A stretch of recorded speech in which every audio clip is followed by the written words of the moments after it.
we're really, really proud to be the first single poetry pamphlet that we've done. I'm going to hand you over to Niki now. Niki.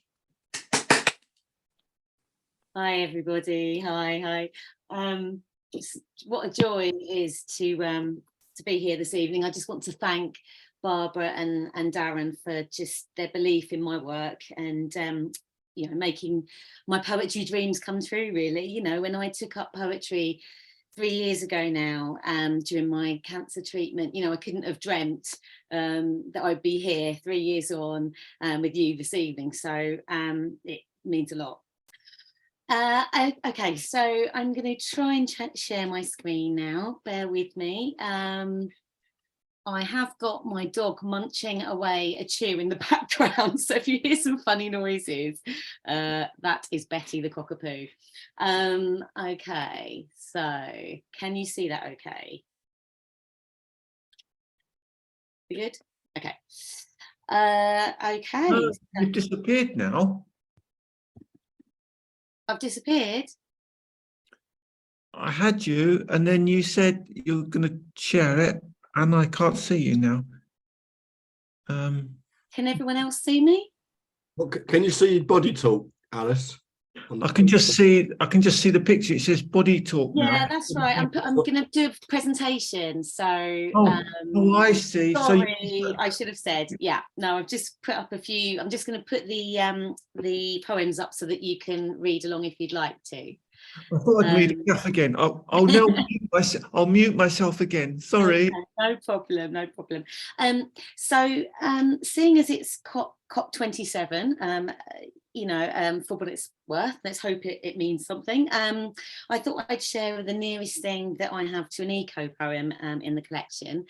It's called The Elks of Estes Park, and Estes Park is a town in northern Colorado, and it's a base for the Rocky Mountain National Park. So this is The Elks of Estes Park. Throats catching on ice crystals, snorting mist. From deep within Rocky Mountain Park, they come to winter in ancient feeding grounds. Collective cartography, who flame, hereditary, magnetism of mapped memory. Suburban marketry overlaid, roads, schools, gardens, nature now neatened. Still they come, the Wapiti, trespassers, with wind-chimed horns, dragging washing lines, tomato cages, tangled dreams. And so, thank you. This next poem isn't an eco poem, despite being called Green. The poem came about through free writing around colour, which actually is a great exercise I can recommend if ever you're needing a bit of inspiration. So this one's green. The school bell summons you for the first time. On our doorstep, like a seedling potted in your two big shoes. Your smile blooms in my camera's flash. Photosynthesis by love's light. And the loss carried on my exhaled breath. Now in the letting go, my lesson was once in learning how to go. I remember returning to Sidcup for reading week, leaping off the commuter train in oxblood DMs, weed in pocket, a rucksack full of dirty pants and fresh convictions threatening to topple me backwards like a kicking beetle. At the front door, I no longer knew whether to knock or use my key. And this next one also explores loss of innocence. It is a bit more of a challenging poem. It does refer to sexual assault, so just by way of a content warning, this is Broken In, Sidcup, 1985. We savoured stolen hours on the steps outside Lammerby Pool, exercising nothing more than freedom. It was there that two older boys, curtain-haired, reeking of Aramis and the horn, pulled us away to snog at the glade. I'd been tadpoling there with Mum, carrying home a trophy globe of darting promises to becoming more. Soon after, I found the jar full of drifting remnants. The strongest had turned on their own. Broken in definition 1, comfortable through habitual use or familiarity, like a pair of well-worn shoes. Not like party sandals stiffly box fresh beneath torn tissue. Or pumps dance supple from lessons in the local hall. Peggy's ringed fingers clattered on the keys as we whirled through tendrils of her fag smoke and harmony hairspray. Not like finding my feet in those white stilettos, a tottering dressage of lengthened legs and raised arse, trotting, not running. Broken in definition 2, tamed or trained to obey like a horse broken to the saddle, ridden, bidden. Broken in definition 3, to force entry into something. Closed legs, underwear, no.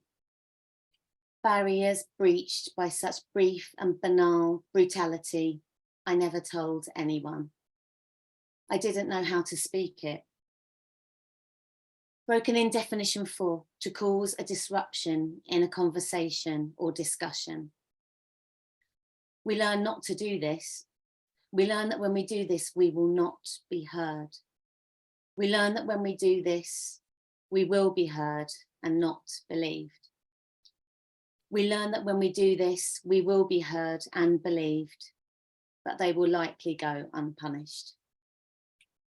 The first time I heard the term broken in, I was 14 by the glade with its cupped tadpoles, its slippery sticklebacks, as I was told this was becoming a woman. And thank you. So this last poem, before I hand over to the wonderful Julie, is hot off the press, so I've never shared it before. Forgive me if it's a bit rough around the edges. It's called Sound the Alarm. Sound the alarm. Screaming has had a renaissance, been adopted, platformed, digitised.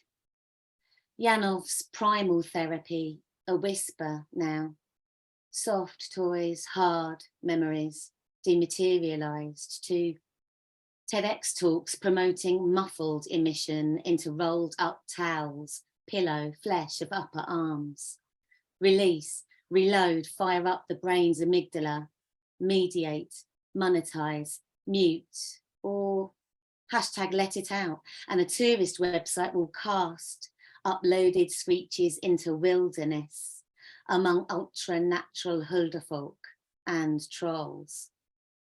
One day you may visit your data screens, atomised in ash and sulphured springs. So unplug thrill seekers and find analogue outlets. Though this Tokyo theme park kindly requests screaming inside your heart when roller coasting to minimise the spread of viral droplets to a parked car where a flushed woman, eyed by magpies and gulls, winds down the window, opens her throat and... So that's it for me for this first half. Thank you for listening.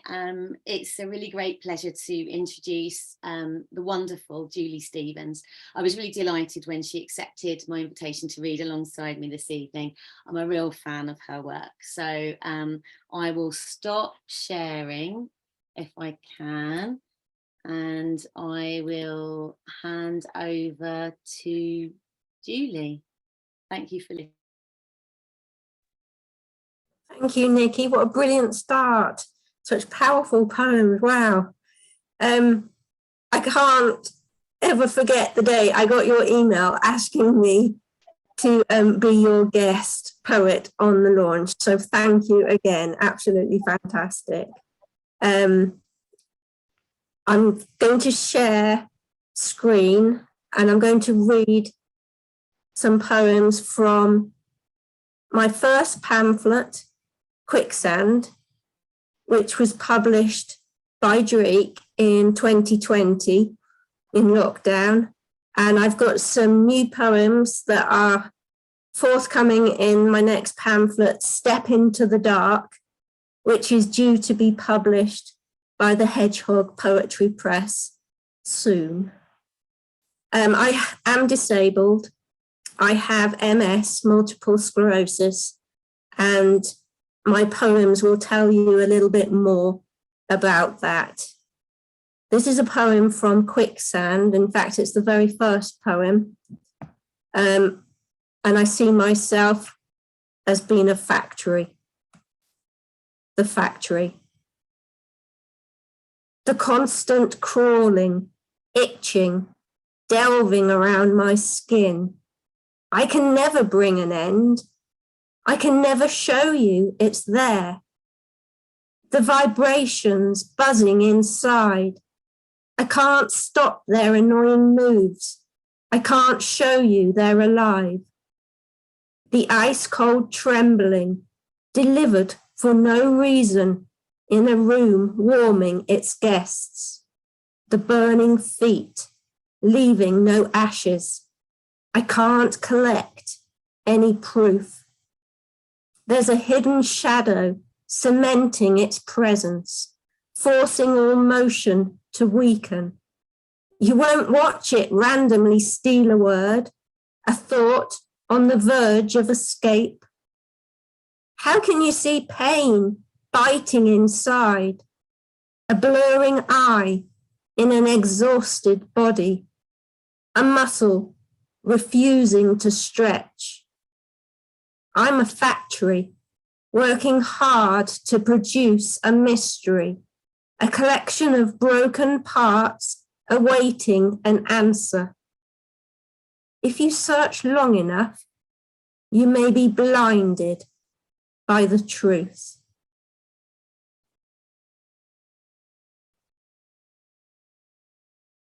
And for my next poem, this is a poem in Step Into the Dark.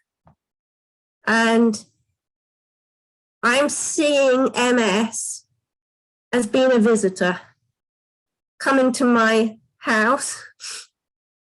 And this is what they have to say. Visitor. She says she can help me when the world rushes by, guard me from being swept into their urgent storm. She says the road to envy will only tire me more, set me on a dangerous path to where bitter tongues spill more slates of sorrow. I ponder on the hold she's got on me here. This window won't open now. Meddling hands have stolen my release, left me sick in this furnished tomb. She says the best journeys are taken with eyes that can see a view. A ticket bought so you won't miss the thrill of passing laughter, shrieks, and a love held tight. I know she will stay and will not leave my room. Baggage she's left does not stand so easy. Her ways in time may open kind doors, but I didn't invite her here.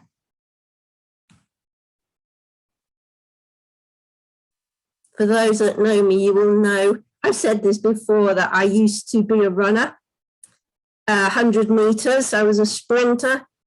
Everybody refused to race against me because they knew I was going to win, not bragging or anything. But, and of course now I can't, but I watch the runners out on the street. I watch my family going out, running, playing tennis, and it does remind you, I'd run with you. Your legs pound the waking air, carry your desperate needs, kick me as I sit still on this long road to recovery. My legs refuse to walk. But time hasn't fixed the brakes, I'm afraid. It sneers as it drags you to the end. I know, because I'm already there, wanting to taste those leaves, feel the air comb through this loss, run up a mountain I can't even climb. It's the worst weight, you coming home, reminds me again how these legs used to run. I will love you from inside, wrap lycra round my neck and pull tight. That's a poem in Step Into the Dark. One of the poems in Quicksand, which I'm going to read next, is one of my favorites, and I'm asked to read it a lot. I haven't read it in a long time, and so it's a bit of a treat to be able to share it again. Some of you will probably know this one. When people ask me how I am, I respond sometimes, not as much now, but in the past, always, oh, I'm fine.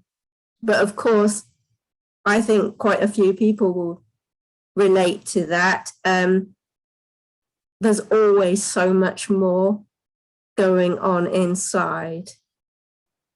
I'm fine. You look well. I'm fine. I'm wearing my new boots. I'm fine. I washed my hair. I'm fine. I'm wearing my favorite top. I'm fine. She's gone. I look fine. She can't see. I want to tear down the trees, rip up all the grass, crush the fence surrounding me, kick all the people out of here. I'm a raging monster. But to her, I'm fine. How are you? I'm fine. You look good. I'm fine. You okay? I'm fine. Repeat, repeat, repeat. I'm fine. I'm on the verge of drowning, but I'm fine. I'm thrashing in a raging sea, but I'm fine. I'm staring death in the face, but to you, I'm fine. I'm the one who lies. I'm the one who laughs. I'm the one who lies. I'm the one who smiles. I'm the one who lies. I'm the one who cries behind your back. I'm so not fine.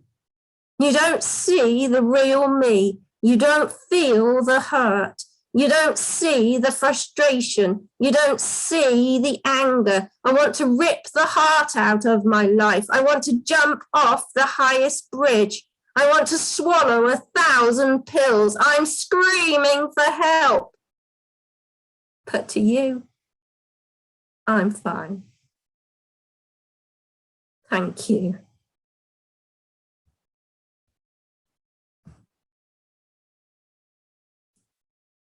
Thanks again, Niki, for letting me take part in your launch. I'm going to pass back to Niki now, and Wow. yeah, one you need to read. You've kind of left me a bit speechless there, Julie. I'll do my best, but I'm a bit kind of like, oh, I need to take a breath, I think. Thank you so much. It's really, really powerful, moving. Okay, right, now I've got to get my head around technology and do sharing screens again. Bear with me a second. Now, can you see? Hang on. Sorry, hang on, bear with me a second. I just need to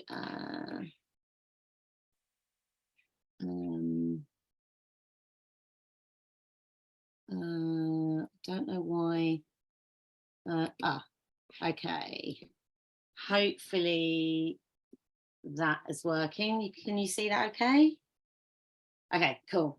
So this next one contains many of the sort of themes that I explore in the pamphlet more generally, and they are really my kind of experiences with fertility treatment and with cancer treatment, and kind of, I guess, what ties all the poems together in a way is thinking about what it means to give a voice to our bodies and learning to pay a closer attention to what our bodies tell us. In a way, I think that's maybe why I invited Julie to read alongside me, because I think there's just so many resonances in our work. Anyway, so this next one is Float. I lift each stem and snip a fresh angle, enlivening water absorption. Walk dog, video meeting, self-view on or off. Swab the tonsils, mind the tongue, one line or two. Driving into the night after that first loss. From 2 lines to 1 equals to a minus.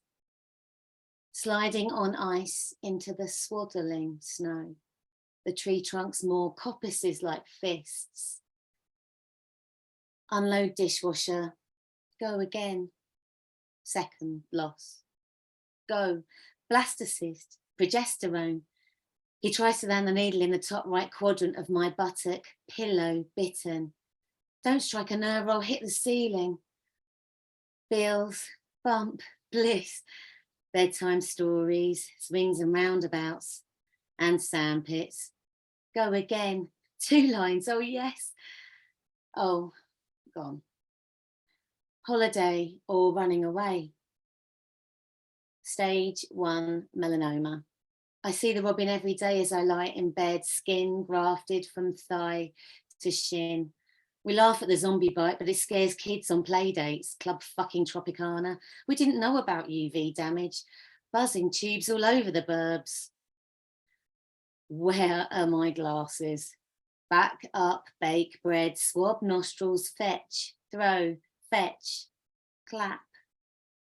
Unload shopping, flash eruption, menopausal magma. I find them eventually among the potatoes. Run, run across the shingle into the amniotic waves and float. Thanks. So we're going to stay with the sea for this next poem. And just to say, a sea fret is a sea mist. So in some parts of the country, it's known as a har. This is sea fret. When fear of recurrence undoes me and I slip moorings to drift into blankness. He calls to me, you are here now. And his words drop into the deep like an anchor. So the next couple are sort of referred to my fertility treatment, and the first is an ekphrastic poem. It's the only ekphrastic poem I've ever written. I've put the image next to it so you can see I'm a bit of a Hockney fan. So this one is called The Wait, after Hockney's Nichols Canyon from 1980. In the West, there is no word for the still moment between breaths. But we see it captured where a white house holds space among tangerine hills. Sentinel cypresses line fauvist flecked fields of magenta and blue. Look through a turquoise window to see him painting a haven from the shame, the viral chaos, turning colourful ones to dust. I call the lab every day. How many embryos? How many cells? in the longing to be a furrow, a lush canyon. Until then, I will wind along the blackened road to sit at Hockney's table. We hold each other's hand and wait. This next one's called First One Gone.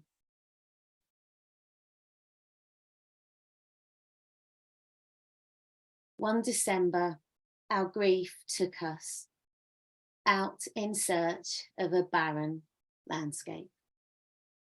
Our car slid on ice into deep snow and came to rest, swaddled, still.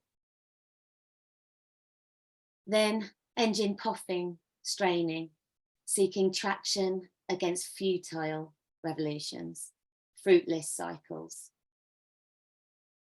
Finally, we were shifted from the forward momentum gifted from others passing by, their shoulders pressed to the cold metal as if armoured for battle.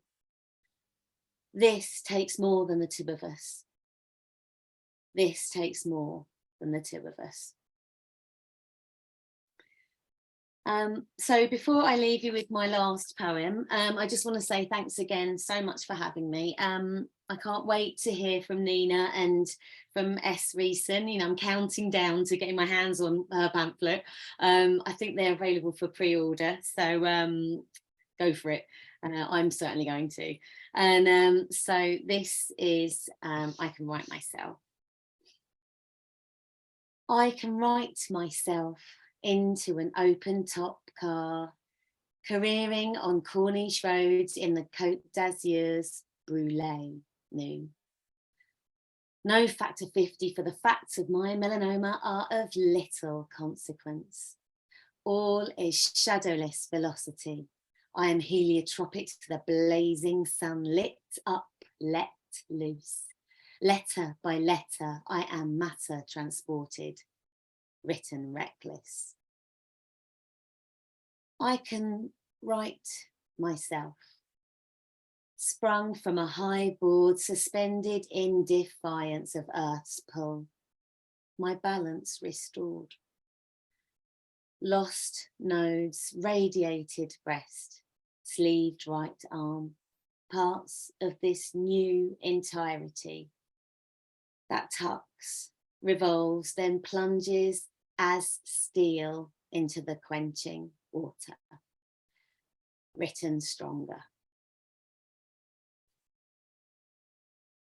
Thanks, everybody. Shall we come off mute and give Niki and Julia a bit of appreciation, a bit of a woo?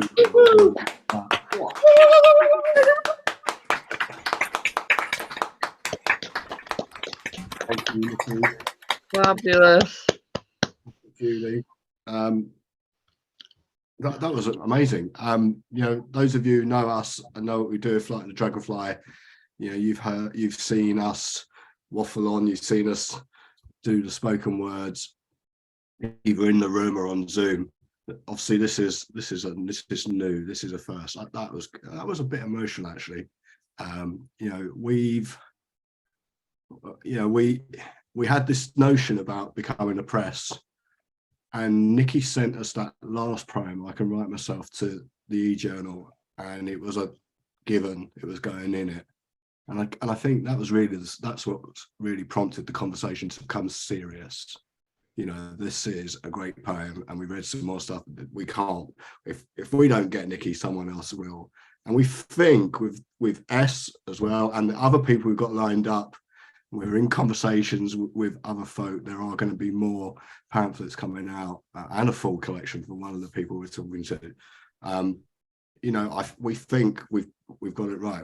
There's some amazing work out there, and you know, we are doing, like with our spoken word, we're doing this just to spread the words. That's our motto, and it's been a pleasure to work with Niki on Body Talk. I do the typesetting, so I've read and reread everything there. But the trouble is, when you're reading, when you typeset, you're not really taking it in. So it's lovely to hear it spoken out loud.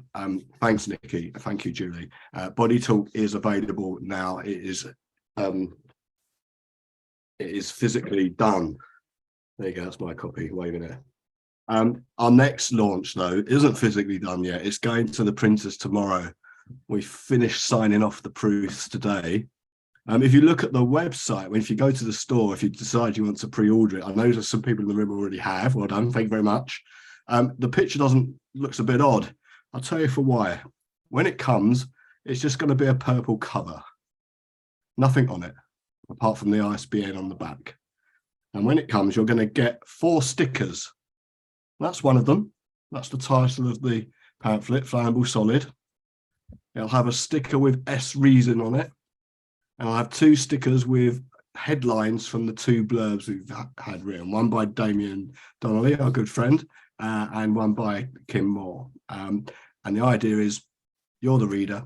You decide how your pamphlet's going to look. You might keep it purple with no stickers on it, or you might stick your stickers all on the front or on the back or whatever. You're going to do whatever you like. And we think that sounds amazing. And hopefully we're looking at the chat. There's a few people who agree that's not a bad idea. Right. So then S again sent us really early in the e-journal of life, sent us stuff, and we published her. And we thought, oh, she came along to the spoken word, and we thought, yeah, we're enjoying this. How about a featured poet slot? And after the featured poet slot conversation, Barbara and I both said, again, do we want to let S go somewhere else? If we don't grab her, someone else will soon. So here we are launching Flammable Solid, the very wonderful. Give her a huge whoop and holler, S Reeson. Right, good evening, folks. Let's do the tech before we do anything else, because this is the bit that's scaring me the most. Okay, right. Share screen. Okay, here we go. Right, somebody put their fingers out when they can see that, please, and we'll get started. Right. Thank you very much to everybody for coming this evening. I appreciate this more than any of you will ever know. This is something that I have always wanted to do. This presentation is a little bit different than perhaps you'll be used to. This is in 2 parts, obviously, as it was with Niki's, but this is 6 poets who have directly influenced my output and the production of the pamphlet, and then my poems alongside them. So the first poem I'm going to read, let me just check I can do this. There it does work. The first poem I'm going to read is from Nina, who is Ernie to my Eric, is my support for the evening. And I am immensely grateful for this. And I wanted to pick a poem from their collection, which is called Stick, Twist, Apocalypse. And they will be putting the link in the chat, and you will please go and buy it, because it is an amazing piece of work. Nina and I share many of the same items of existential dread, it has to be said. And this particular poem is utterly brilliant, all the way down to the subatomic level. This is the Quantum Fox. Have you seen the Quantum Fox? The fox in flux, the paradox? His whereabouts is rare because he's in his den and in the box. This hokum locus tends to vex the best of us. The mind rejects the concept of his flightiness as fiction or a foxy hex. But fiction's just refocused facts, a lens that bends, a parallax. The fact remains that Foxy lacks a fix till someone interacts. See, should you pry inside the box, you'll find a fox or not a fox. And then this quantum nonsense stops and everything is orthodox.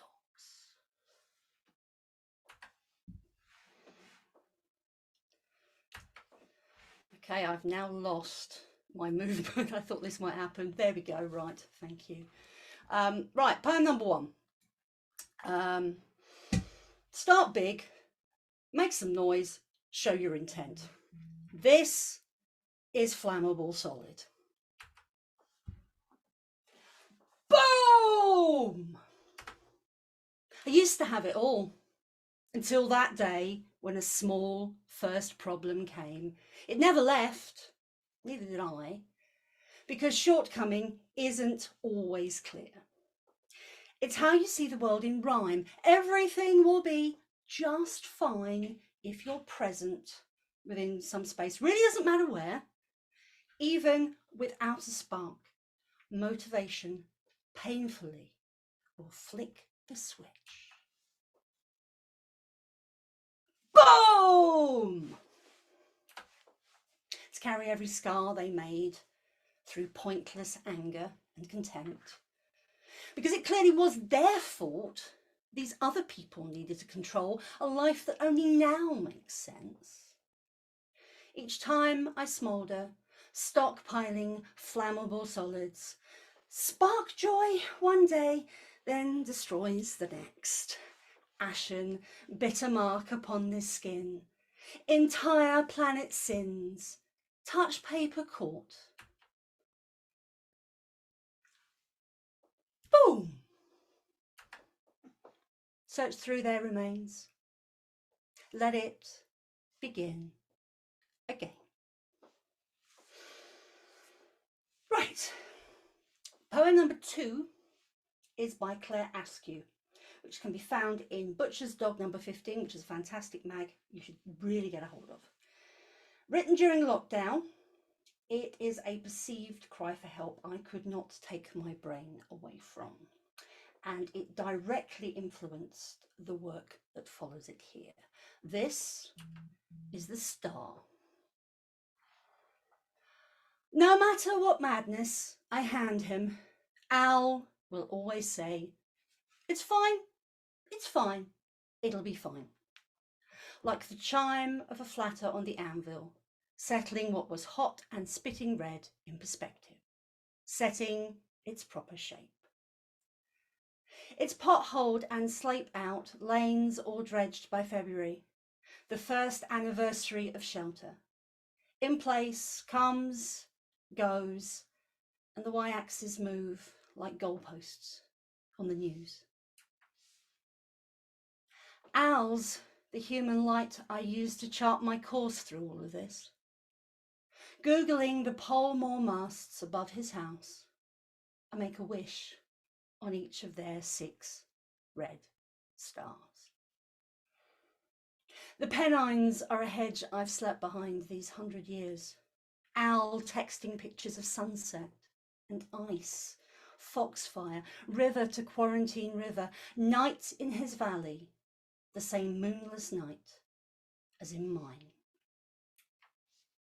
I'm fucking sick of this shit, I write. I'm sorry. And from his small red galaxy, Al texts back, it's fine. So, poem number 2. Poem number 2. Be true to yourself. Know your faults. And for this, I'm going to turn this up because we are going to do this with sound effects. This is At Bay.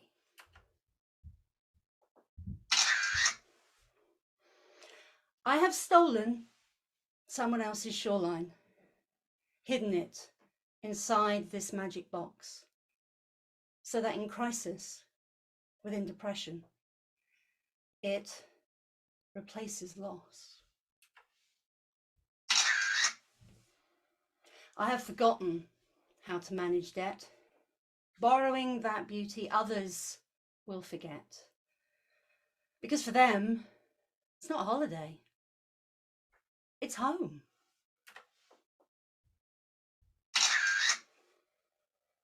I have struggled, but in time will give back that which this mind has borrowed at that calm water's edge.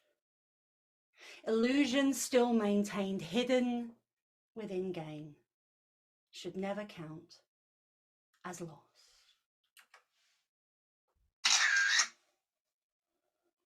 I will remember. Progress channeled, pictured perfectly until one day, inside the box, illusion is no longer world lost at sea. Instead, I will be free.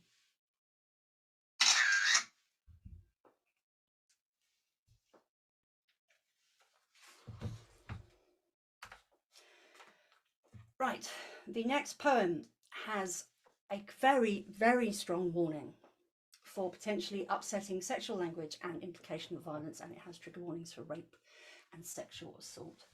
Poem number 3 is from the most significant work I think I have ever read, which is justifiably nominated for this year's Forward Prize. I first read the poem that follows this poem at Dr. Kim Moore's open mic event for Wordsworth Grasmere, and a number of the poems inside Flammable Solid were written specifically for that event. Kim's poem, which is number 24, is terribly, staggeringly honest and simultaneously incredibly frightening. And having listened to Niki, I am no longer surprised at the number of women who hold such stories inside them. This is 24. She told me that when she woke, she was in the dark, in a strange room, fully clothed, apart from her knickers, which she never saw again, apart from her top and bra pushed up round her throat. Imagine waking into silence to strange shapes in the dark, not knowing if you're alone. Her shoes still on her feet.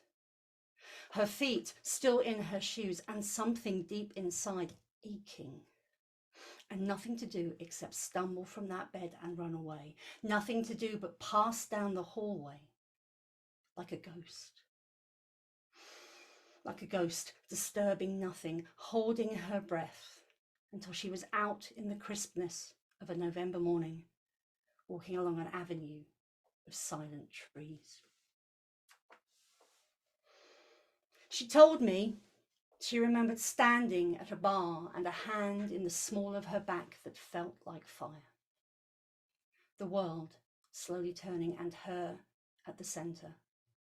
No ghost yet, but getting smaller.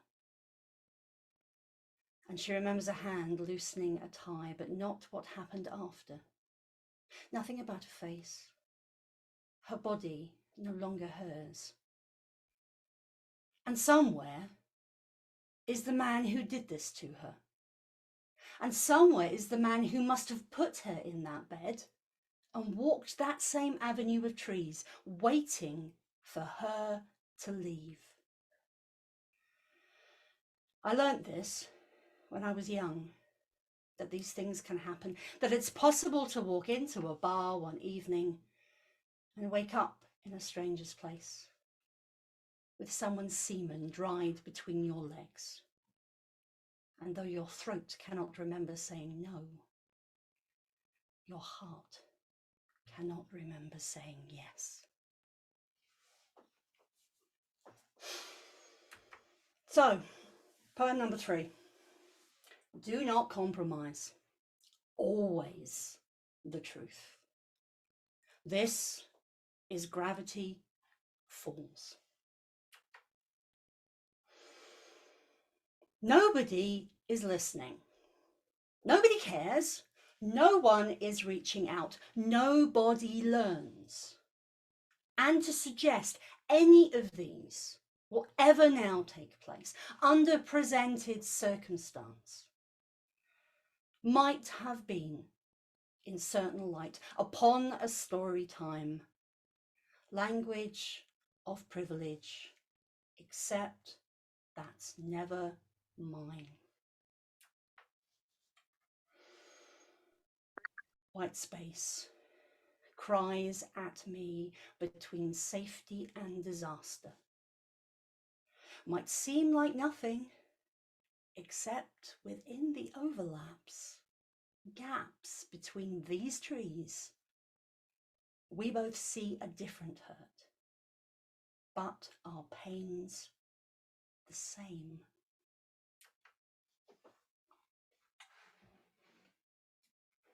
She told me, nobody's coming. Save yourself. And so I have. Yet that white space remains.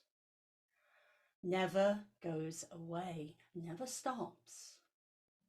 Never have I felt safe or calm. Never will in the dark.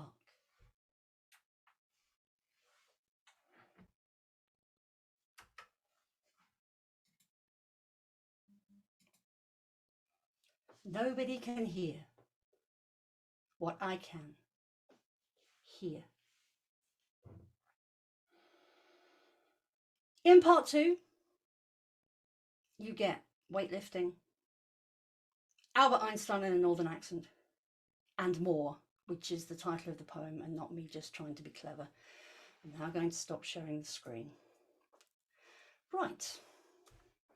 I couldn't do this without somebody in the middle because I now need to go and lie down for 5 minutes. So Nina and I met in a class run by the lovely Wendy Pratt. And I know there are a couple of other people from that class here this evening. Nina is possibly one of the smartest people I have ever met, and her poetry is superb. And if you are not reading it, you are genuinely missing out. Please give it up for Nina Parmenter.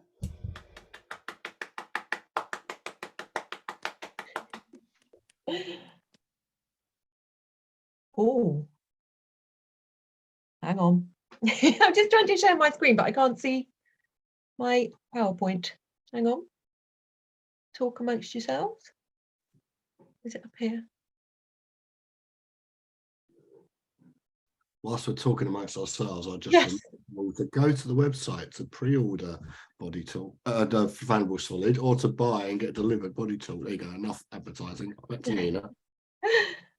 I am just, there we are.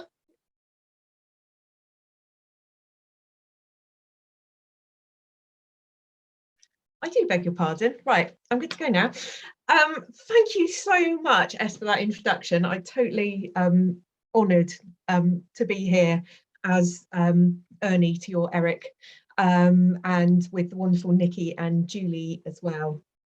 I'm going to read some poems from my collection, which has just come out with Indigo Dreams Publishing, called Split Twist Apocalypse. There's a little flash of it there.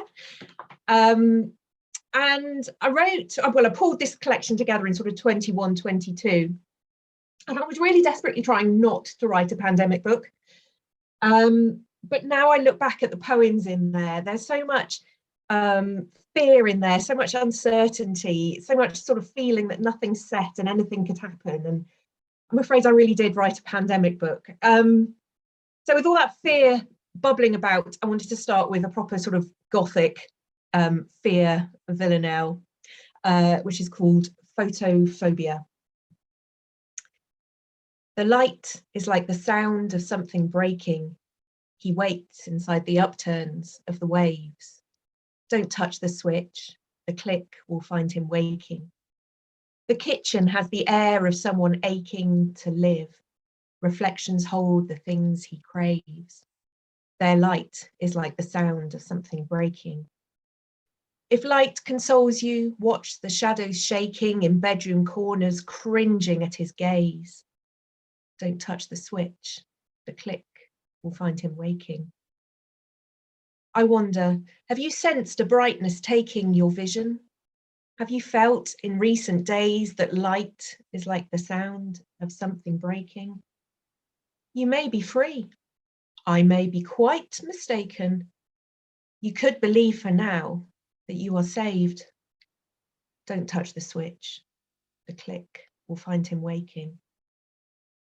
It's time for learning darkness, time for making new plans, believing senses, finding ways.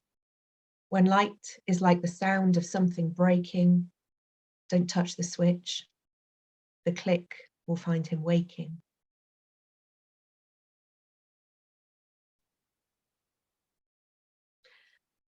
Thank you. So talking of fear, probably one of the most scary things that's happened to me and a lot of other women is childbirth. And yeah, childbirth poem. It's not just the physical things that go on, although they are pretty scary. It's that kind of weight of expectation that sits on you as you're at the cusp of motherhood.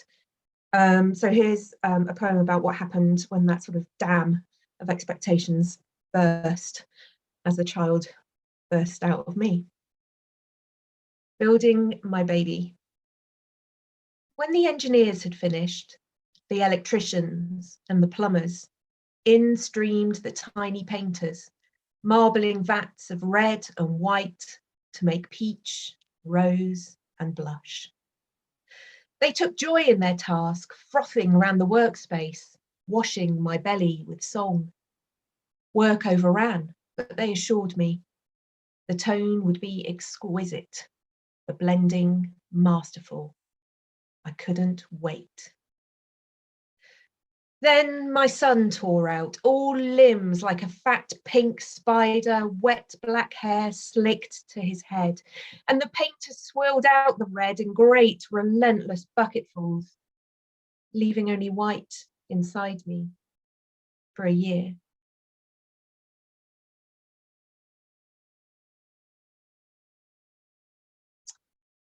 Thank you. I love a bit of armchair science. I'm a bit of a pop scientist. I have no qualifications whatsoever, but I love reading about not just the big things, although I absolutely bloody love a black hole, but but also the little things that, you know, what makes us up at a sort of atomic level or a DNA level. So here's a couple of poems on those themes. Upon reading that you share 50% of your genes with various fruits and vegetables. Now you understand why you have always felt like a monkey's lunch, a tangerine in primate skin, fructose and peely pith. Now you understand why you were plucked and hung high to ripen, why you grind like a coffee bean, why you sprout, why you seed. You, with your newfound insight, can shine like a half melon moon. You can blossom like a turnip in the earth, half mauve.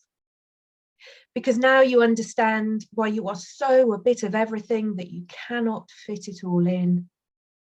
And yet you are always half.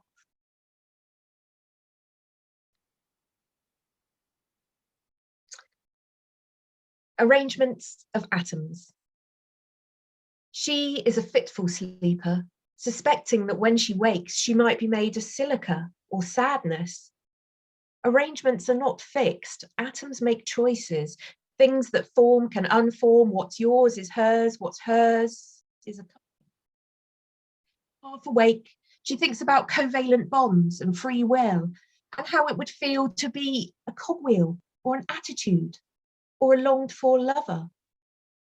She tries mindfulness, feeling only the pillow on her face, but then the pillow is her face and she is whirling with skin and feathers, while the time until morning is the skewed arc of a comet, pulled by one body, then the next.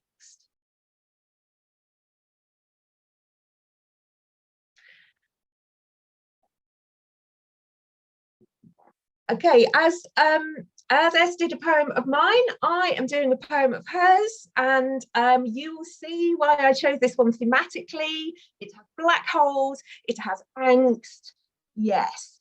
But what I love about Es is the way she just sort of throws her whole self at the page. She doesn't hold anything back, whereas I would wrap it in some kind of coy little metaphor. This is all out there, I love it, and that's what I really admire about her, and you'll see what I mean. Sorry, my screen sharer is obscuring the title. The last version is always the worst. Oh, and I've gone up. Backtrack, start again. The last version is always the worst. Final moments before I die again, it becomes apparent nothing's ever learnt. The only change in each repeating cycle is a hole that grows within my chest.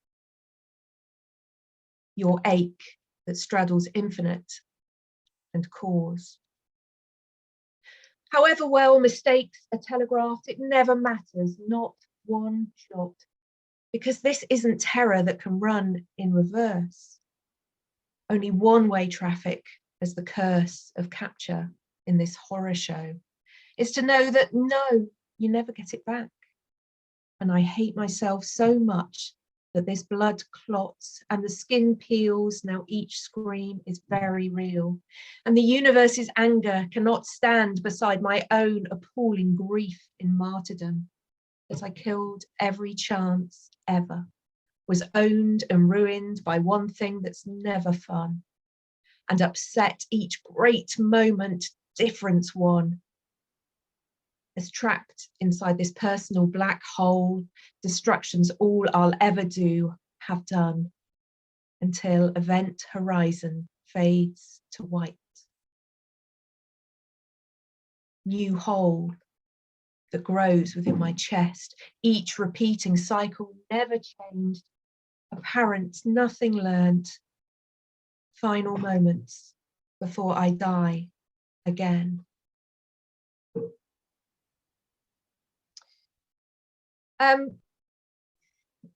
Privileged to read that. Thank you so much for letting me read that one. Okay, last poem, and as my book is, I repeat, Flip Twist Apocalypse. I thought I'd do an apocalypse, but don't worry, it's not going to leave you in a bad mood. It's a lovely floral apocalypse. It is the Laura Ashley of apocalypse. It's called Blooming. A celandine went first, and if we had ever looked, we would have known it was a freeze frame of a live firework. We would have expected the violence that sparked from the inside out, the heat petaling sweetly, each stamen springing a hellmouth. A rose court, thorns spitting pop, pop, pop from the stem, the leaves crisping. And as an afterthought, the buds, like charged kisses, lipped the flames to ragwort and vetch. An oxeye daisy burst, white hot in its eagerness. We dialed 999, but our words fell lifelessly away. And as day bloomed into evening time, the honeysuckle, its lashes glowing in the last light of the sun, tipped a long wink to Venus and blew like an H-bomb.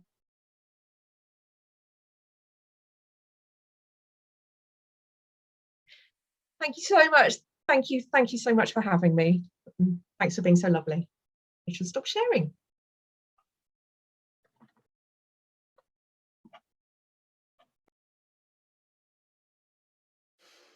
Right, that'll be me again then, won't it?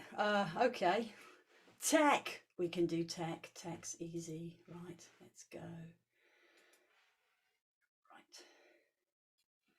I'm just now trying to get rid of this. This is, I remember this for next time, that there's a fucking great big thing that sits and obscures stuff that I must make sure in future that I don't put stuff in the way.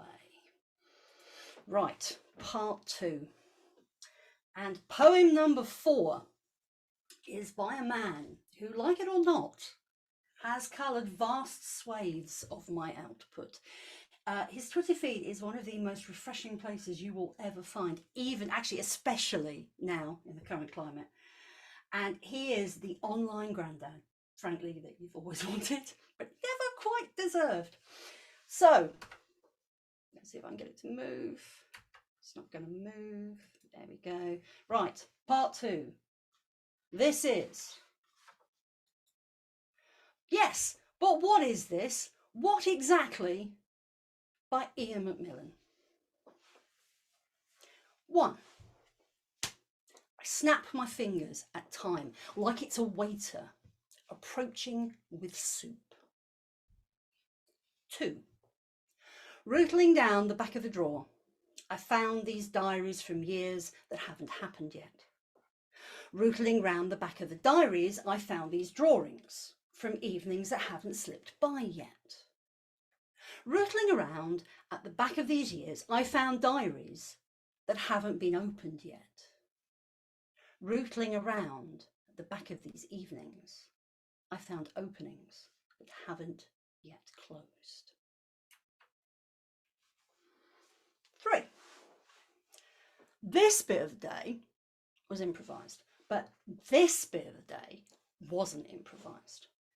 This bit of the day was completely improvised, but this bit of the day was only partly improvised. This bit of the day was improvised, but badly. This bit of the day was improvised, but well. This bit of the day was going to be improvised. This bit of the day wasn't going to be improvised. 4. Hello, time. Tell you what, you are like the fossil of a clown's last laugh. 5. I think we'll start with a starter. Yes, we'll have is distracted by the view of a bridge from the cafe window. That thing there, that thing is distracted by the gulls flying over the bridge he can see from the cafe window. That, I believe, is distracted by a memory of a rough trip to Lundy. It's called soup. Please forgive me if I snap my fingers at you. I like jazz. 6. I find that if I boil my egg for 5 years, then I really can't dip my soldiers in. I don't know if this is a good thing or a bad thing, because I have been alive for so long that I can't tell the difference anymore. 7. Time passes. It passes. It passes. It scores! Yes! 8. Dawn breaks with an audible click, and an owl waits in a bus shelter for the first bus home. A man walks a dog past me as I walk through the morning's paper hoop. Time, eh? Time. So, poem number 4. Tell a story, never as well as Ian, but tell a story and be smart about it. This is the separation of angels from Icarus's misplaced desire. The day these wings began to grow, I woke suddenly at 0300 in most acute pain. Equal angles beneath tense shoulder blades. Satisfaction nodded, happily acceptant in the knowledge, countless months of training, waiting, done.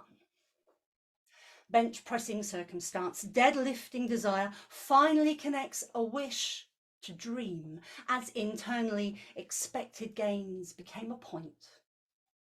The win. In this gym right now, some will see an angel. Difference is carnal sin, idealized view, not ready to depart, unlikely to, won't be for quite some time. Misplaced, ridiculous idolatry within a body burning up with no more hormones left to fuel. Others seem to mourn as the greatest loss, but wings required removal of fertility. Others will see Icarus, androgynous in form, assuming all that's aimed for is a sum. The light, space where the only thing that matters is a look. A collective aspiration point of no return, where everything must burn beneath zeitgeist's eternal judgment, withering. between those two, because exercise remains an either-or event, lies a body, difficult, contrite, constantly in opposition, until last night, as the universe reached out, exhaled, dark matter breath, accepting method, minor chord defaulting moment, might repaid as whole. As then, my soul began absorbing utter truth at 0301. Most intense enlightenment, blessed calm, allowing everything, existence, all at once. Fractal wings were forming, curved around a body, desperate to be believed, held. Once annoying truths expelled, evolution self-compiled, absolute in fact, opening wide, rebirthing confidence from this now barren land. Accepts an altered benchmark, then moves on. The day these wings began, hovering at once was not enough. First, I'll learn to soar. Then we'll ascend towards a brighter sun, but never crash and burn. Right. Poem number 5 is from a woman who taught me pretty much all I know about performance and a lot about my own psyche in the process. This poem is loved by a remarkable number of people, I have discovered, and is probably the most intelligent piece of self-affirmation you'll ever find wrapped in cosmic dust. And again, we're back to black holes. This is Letter of Rejection from a Black Hole by Rosie Garland. We're touched by your desire to join our great work of dismembering the fabric of time and matter. We can't blame you for wanting to hide in nothing, and note the ways you've snapped off pieces of yourself to prove you're serious. However, we wonder if you've misunderstood our purpose, the difference between obliteration of the cosmos and the spirit. You've been smothering your radiance for so long, it's become a system of belief that you're cored with lead, incapable of anything but borrowed light. Or, in a destructive twist of logic that impressed the selection panel, brilliance is only permitted to serve others' needs. You have the right to glow. It's not your duty to light up anyone else's day. We urge you to reconsider, wish you well, and suggest steering clear of holes. Poem number 5. Time is a construct, tea time particularly, and I make no apologies for slightly borrowing that from Douglas Adams. I also make no apologies for the fact that this poem is written in a Yorkshire accent. And I know there will be several people here who I may offend, but I think most of them have heard me do a Yorkshire accent before, so hopefully it's not going to be too bad. This is between Mr. Albert Einstein and cake. I can't hold attention. Social communication uses cookies as key functions. Best experiencing nothing.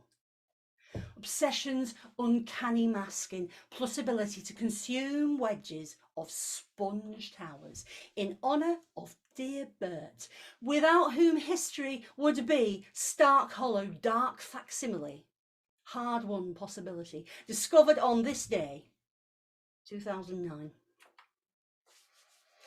Between one physicist, countless sugar highs, I excel at nothing except recall of Jeff's lyrics, dog-eared, vinyl histories, photographed, well-meaning only way by which anxiety justifies as social until true path is identified, possibly high-functioning. Don't throw trauma's wrapper out, in case we're wrong. Don't call me brave. I'm baked a coward. If this was easy, we'd have fixed decades ago.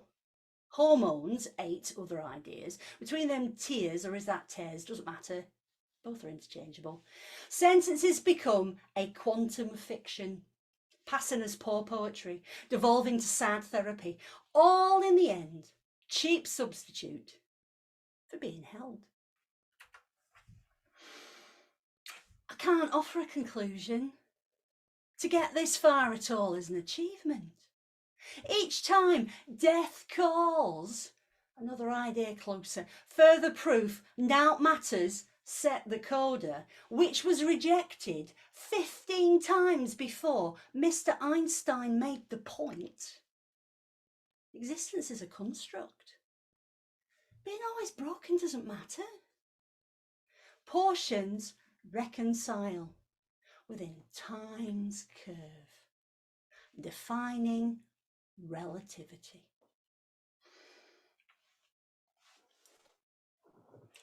And the final poem, and I'm really pleased that the person who wrote this is here. It's a love letter to an iconic northern town. It is a brilliantly brassy and brutally honest photographic memory. And this poem can be found in Charlotte Ansell's superlative collection, Deluge, which you can get from Flipped Eye. Charlotte, please put it in the chat so everybody can buy it. Its honesty, its layout is directly responsible for the last poem, My Sequence. This poem contains references to northern powerhouse locations which some southerners may find upsetting. This is Queen of the North. Oh my God, Sheffield! Why do you always leave your coat at home? Bare-shouldered and hard, you'd wear your heart on sleeves if you had them, though you'd rather swagger in your Santa hat and leopard skin top, shivering on corners with a fag. Your dreams are not in tatters, but lacquered into your big hair. Your mascara, however much it's run. You're all bluff and front as you sail on, invincible, truculent and pissed. Insist your chips are in vinegar, not on your shoulder, as you snigger at the Nesh Southerner on the bus, wrapped in 4 layers, a cardi and a scarf. Sheffield, you old tart, either shouting the odds or a Mardy bum sulking into a shot glass. Late home down Ginnels, brushing away tears, you carry on regardless. Even your canal tinkles with a brittle forced laugh, burdened by your jewellery, the metallic glint and wink of cars. You never let anyone into your steely art. You spew up your guts from pubs and bars. Your glitter eyeshadow is streetlights smudging into puddles. Your neon nails punctuating the darkness, weaving drunkenly through a prickle of stars. Your bravado, stiletto staccato on pavements. Before I do the last poem, thank you very much, everybody, for coming. And I love you all, really. And if this was real life, I'd go and buy you all a pint. Bear that in mind, so the next time you see me, you can say that I said that and I'll remember and I'll do it. Okay, number 6. Do you? Because you can't be anybody else. This is more. There are days when you wish for it, normally after hearts again are broken. Failure's vignette fading back between self-loathing, necessary truth. There'll always be more losses because all you are becomes the journey toward ending, comfort from what's brightest on the way. When it happens, you're unstoppable. Perfection storming into every crevice, overflowing culverts of opportunity, previously laid to make the most of this one moment when all before was fallow paper. Planted impetus arrives, pushing progress to arise, fertility, ideas emerging, sown in space before. In between is more. True growth, comprehension, continued satisfaction at your strength in depth, absolute acceptance. You'll never be the poster girl. That's a fucking awful job you'll never want. So here instead, to find a place, double spaced, between the keyboard and the stars. A comfort built by truth, no less. Thank you for watching. Now please go and buy my book on pre-order. Thank you.